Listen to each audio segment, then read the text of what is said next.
Channel کو subscribe کیجئے اور بیل آئکن کو دبائیے۔ سعید احمد مصطفی کا بیان۔ چلو ویڈیو سٹارٹ کرتے ہیں۔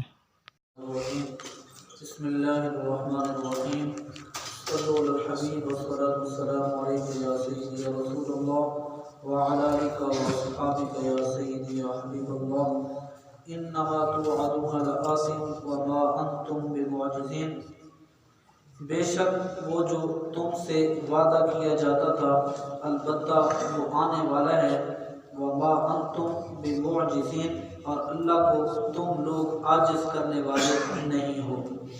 اس آیت کے اندر اللہ تبارک و تعالی نے اپنی مخلوق کو ایک وعدہ یاد دلایا ہے۔ وہ وعدہ یا تو موت ہے، یا مفسرین نے فرمایا اس سے مراد قیامت ہے، یا قبروں سے اٹھنا ہے، یا حساب کا دن مراد ہے۔ تو یہ سارا وعدے سے جو تشریح ہے وہ مراد لی گئی ہے۔ تو اس سے پتہ چلتا ہے کہ ہماری جو زندگی ہے وہ مختصر ہے، اور حضور علیہ السلام سے لے کر تمام بزرگان دین تک سب کا یہی طریقہ رہا ہے کہ انہوں نے لوگوں کو موت کی کثرت کے بارے میں بتایا ہے کہ موت کو زیادہ یاد کیا کرو اور اپنے آپ کو مردوں میں شمار کرو۔ حضرت سیدنا ابو سعید خدری رضی اللہ تعالیٰ عنہ سے ایک روایت ہے کہ حضور علیہ السلام نے ارشاد فرمایا کہ میں موت کو اتنا اپنے قریب سمجھتا ہوں کہ اگر میں نظر اٹھاتا ہوں تو نیچے جھکنے سے پہلے میں یہ سمجھتا ہوں کہ ہو سکتا ہے کہ مجھے اللہ کی جانب سے موت کا پیغام آ جائے۔ یا حضور علیہ السلام نے فرمایا کہ میں موت کو اس طرح قریب سمجھتا ہوں کہ میں نے آنکھ کو جھپکا ہے اور میری پلکیں ابھی تک نہیں ملے گی، اللہ کا جو موت کا پیغام ہے وہ میرے پاس آ جائے گا۔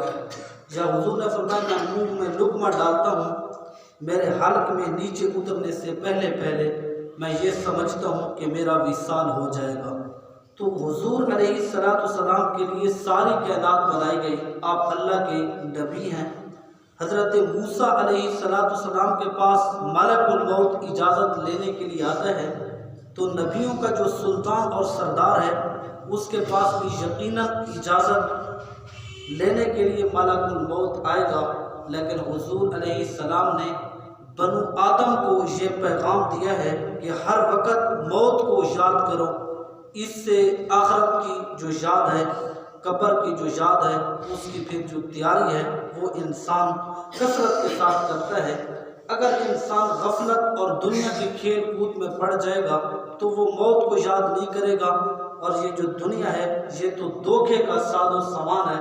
اللہ تعالیٰ نے فرمایا وَغَرَّتْهُمُ الْحَيَاةُ الدُّنْيَا، یہ تو دنیا کی زندگی ہے، یہ انسان کو دھوکے میں ڈالتی ہے۔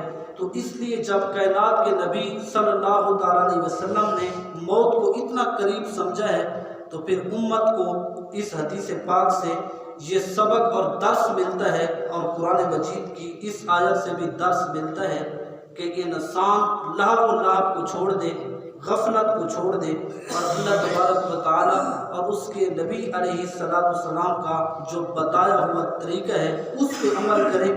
اور پھر انسان جس وقت اپنا ذہن یہ بنا لے گا اور قرآن مجید اور حدیث مبارکہ کے مطابق اپنی زندگی بسر کرے گا تو یقیناً جب اس کو موت آئے گی تو وہ موت کی جو لذت ہے وہ انسان اس طرح محسوس کرے گا کہ جو ہی اس کی روح پرواز ہوگی جنت اس کی منتظر ہوگی۔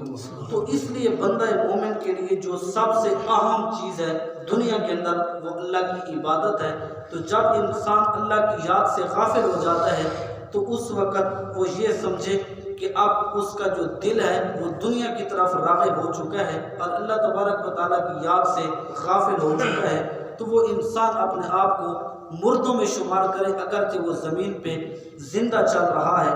تو اس لیے دوستو جو موت ہے وہ اتنی قریب ہے، اور اللہ تبارک و تعالیٰ نے جگہ جگہ اپنی مخلوق کو یہ پیغام دیا ہے کہ اس وعدے کے آنے سے پہلے پہلے موت کی تیاری کر لو۔ اور حضور علیہ السلام نے بھی امت کو یہی پیغام دیا ہے کہ اے میرے امتیوں، اس اجل کے آنے سے پہلے پہلے اپنا آخرت کا سامان جمع کرو۔ اللہ تعالیٰ سے دعا ہے کہ اللہ تعالیٰ ہم سب کو اس آیت کریمہ پر اور حضور علیہ السلام کی پیاری حدیث پر عمل کر کے دنیا آخرت کی بھلائیوں سے مالا مال فرمائے۔